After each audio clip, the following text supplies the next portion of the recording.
విచారణకు హాజరయ్యాను 16 తారీఖు నాడు ఏసీబీ కేసు పెట్టింది కాబట్టి ఈడీ కూడా కేసు పెట్టి మరి వాళ్ళ విచారణకు పిలిస్తే ఈడీ విచారణకు కూడా హాజరయ్యాను. రెండు సంస్థలు కూడా ఒకటే రకమైన ప్రశ్నలు దాదాపు 7-8 గంటల పాటు అడిగిందే అడిగి మొత్తానికి అన్ని వివరాలు తీసుకున్నాను. రెండు సంస్థలకు నేను చెప్పింది ఏమంటే, మీరు ఎన్నిసార్లు పిలిచినా వస్తా, మీరు ఎన్ని ప్రశ్నలు అడిగినా సమాధానం చెప్తా, సంతృప్తికరంగా చెప్తా, పూర్తిగా విచారణకు సహకరిస్తాను. భారత రాజ్యాంగాన్ని, న్యాయ వ్యవస్థను, కోర్టులను గౌరవించే బిడ్డగా తప్పకుండా నా నిజాయితీని ప్రూవ్ చేసుకుంటాను, ఇన్వెస్టిగేషన్కు పూర్తిగా సహకరిస్తాను అనే మాట వారికి చెప్పడం జరిగింది.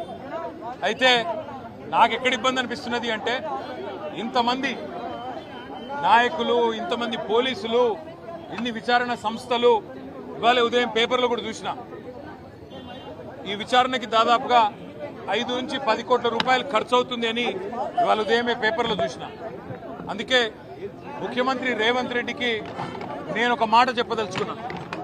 రేవంత్ రెడ్డి గారు, మీరు మీ కక్ష సాధింపు చర్యల్లో భాగంగా మీ మీద ఏసీబీ కేసు ఉన్నది కాబట్టి నా మీద ఏసీబీ కేసు బనాయించినాం, నీ మీద ఈడీ కేసు అయింది కాబట్టి నా మీద ఈడీ కేసు పెట్టినావు. ఏం ఇబ్బంది లేదు, నువ్వంటే దొరికినోనివి, నేనంటే నిజాయితీ పరుణ్ణి, ధైర్యం ఉన్నాను కాబట్టి ఎదుర్కొంటా. కానీ ఈ 5 కోట్లు 10 కోట్లు ప్రజాధనం ఏదైతే వృధా అవుతున్నదో, ఆ 10 కోట్ల రూపాయలతో బ్రహ్మాండంగా ఇంకొక 500 మంది రైతులకు రుణమాఫీ చేయొచ్చు. ఆ 10 కోట్ల రూపాయలతో దాదాపు 2500 మంది పెద్ద మనుషులకు పెన్షన్లు ఇవ్వచ్చు. అందుకే రేవంత్ రెడ్డి గారికి నేను ఒక ఆఫర్ ఇస్తా ఉన్నా. రేవంత్ రెడ్డి గారు, నీకు నిజాయితీ ఉంటే, నీకు ధైర్యం ఉంటే ఒక పని చేద్దాం, నేను తయారుగా ఉన్నా, నువ్వు ముందుకు రా, జడ్జి గారు ముందు కూర్చుందాం. ఏసీబీ జడ్జి అయినా, హైకోర్టు న్యాయమూర్తి గారైనా, లేదా మీకు ఇష్టమైన న్యాయమూర్తి ఎవరి ముందైనా కూర్చుందాం. మీ మీద ఏసీబీ కేసు ఉంది, నా మీద ఏసీబీ కేసు ఉంది, నీ మీద ఈడీ ఛార్జ్ షీట్ చేసింది, నా మీద ఈడీ విచారణ జరుగుతున్నది. మీరు మొత్తం ఈ టీవీలు అన్నీ ఉన్నాయి కదా, మొత్తం మీడియా ఉంది కదా, లైవ్ టీవీ పెట్టండి. నేను రేవంత్ రెడ్డి గారు ఇద్దరం కూర్చుంటాం న్యాయమూర్తి ముంగట. మీరు ఏ ప్రశ్నను అడగండి కేసుకు సంబంధించి, ఆయన కేసు నా కేసు, ఇద్దరికి లై డిటెక్టర్ పరీక్ష పెట్టండి. ఇద్దరికి కూడా లై డిటెక్టర్ పరీక్ష పెట్టండి. మొత్తం రాష్ట్ర ప్రజలందరూ చూస్తుండగా ఒక 50 లక్షలు 20 లక్షల రూపాయలు ఒడిసిపోతుంది. లేకపోతే ఈ 10 కోట్ల రూపాయలతోని అనవసరంగా ప్రజాధనం దుర్వినియోగం అయ్యే విధంగా, ఇంతమంది ఉన్నతాధికారుల టైం వేస్ట్ అయ్యే విధంగా, ఇంతమంది మీడియా సంస్థల టైం వేస్ట్ అయ్యే విధంగా ఈ కక్ష సాధింపు విచారణ మంచిది కాదు. నేను రెడీగా ఉన్న రేవంత్ రెడ్డి, నీకు ధైర్యం ఉంటే ముందుకు రా.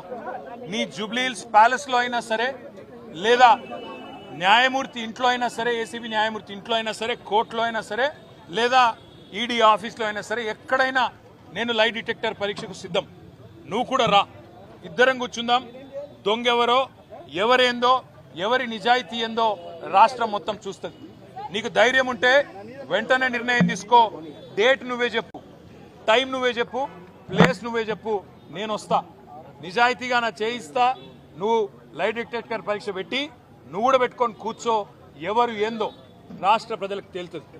సరే, ఈ కేసు విషయానికే వస్తే విచారణ జరుగుతూ ఉంది. ఇప్పుడే నేను చెప్పాను, విచారణకు ఇంకా ఎన్నిసార్లు రమ్మన్నా వస్తా, ఎన్ని ప్రశ్నలు అడిగినా సమాధానం చెప్తా, ఎన్ని రకాల పరీక్షలు పెట్టినా భరిస్తా. ఎందుకంటే నిజం, నిజాయితీ అల్టిమేట్గా గెలుస్తుంది, న్యాయం ధర్మం గెలుస్తుంది. హైకోర్టులు ఉన్నాయి, సుప్రీంకోర్టులు ఉన్నాయి, లోకల్ కోర్ట్స్ ఉన్నాయి. న్యాయమూర్తుల మీద విశ్వాసం మాకుంది. ముమ్మాటికి ఈ రోజు కాకపోతే ఇంకో 4 రోజులకు వాస్తవాలు ప్రజలకు తెలుస్తాయి. తప్పకుండా న్యాయం గెలుస్తుందనే విశ్వాసం నాకుంది.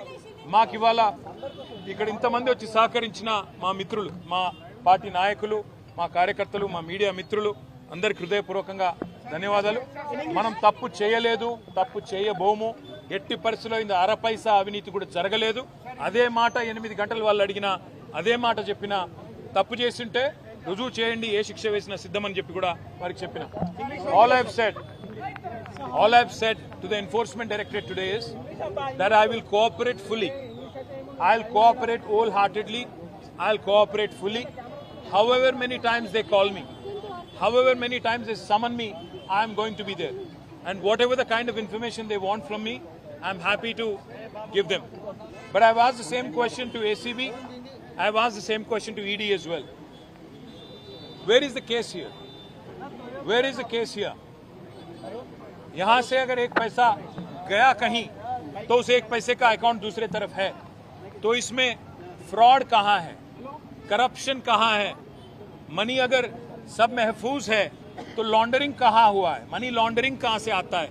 मैंने यही सवाल एसीबी से पूछा, ईडी से भी पूछा। उम्मीद करता हूं, क्योंकि ultimately we all have to believe in the justice system of our great country, and as a law abiding citizen, as a citizen of this country who firmly believes that Indian constitution gives me my rights, my civic rights, I believe that no matter what level of political vendetta, what level of malafide intention the chief minister has, I have no problem. But I do have one offer to give to the chief minister of Telangana. Revanth Reddy ji, मैं आपको एक आज offer दे रहा हूं। संक्रांति का मौका है, offer ले लो।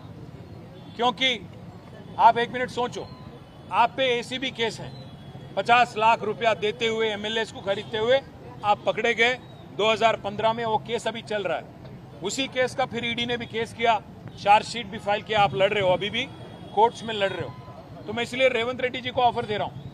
आप वेंडेटा, विच हंटिंग के एक चक्कर में आपने मेरे पे भी केस लगा दिया, कोई बात नहीं, हम इसको झेलेंगे। जो भी सवाल हमसे पूछा जाएगा उसका जवाब जरूर देंगे, क्योंकि मैं आपके तरह